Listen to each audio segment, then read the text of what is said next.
आमदार ऋतुराज पाटील यांच्या प्रयत्नातून करवीर तालुक्यातील कावणे इथं सुमारे 2 कोटी 10 लाख रुपयांची विकासकामं पूर्ण झाली आहेत।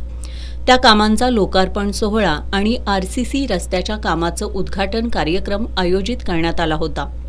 कावणे इथल्या खनिजवळील आरसीसी काँक्रिटीकरण रस्त्याच्या कामाचं उद्घाटन कावणे निगवे रस्त्यादरम्यान ओढ्यावरील पूल, चुये कावणे रस्त्यादरम्यानच्या ओढ्यावरील पूल, कावणे ते स्मशानभूमी डांबरीकरण, दलित वस्तीतील संविधान सभागृह आदी कामांचा लोकार्पण सोहळा आमदार ऋतुराज पाटील यांच्या उपस्थितीत झाला।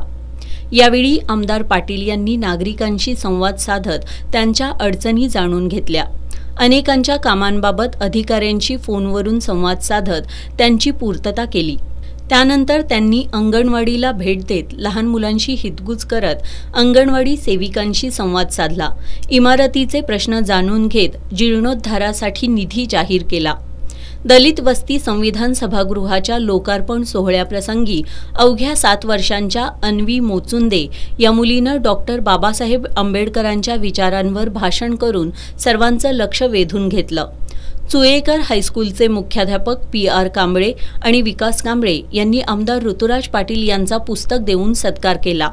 यावेळी आमदार पाटील यांनी संविधान सभागृहाच्या कामाचं कौतुक केलं। या प्रसंगी बिद्रीचे संचालक SB Patil, RS Kamble, इस्पुर्लीचे sarpanch Lakhan Babar, Vilas Suryavanshi, Bhimrao Patil, Yashwant Patil, SK Patil, Dattatray म्हाळुंगेकर, Mahesh Parit, Sachin Patil, Jaywant सरकार, विकास कांबळे, संदीप पाटील, अमर पाटील, राजाराम किल्लेदार, ग्रामपंचायत सदस्य SK पाटील, विलास सूर्यवंशी, विकास कांबळे, सुजाता पाटील यांच्यासह ग्रामस्थ उपस्थित होते।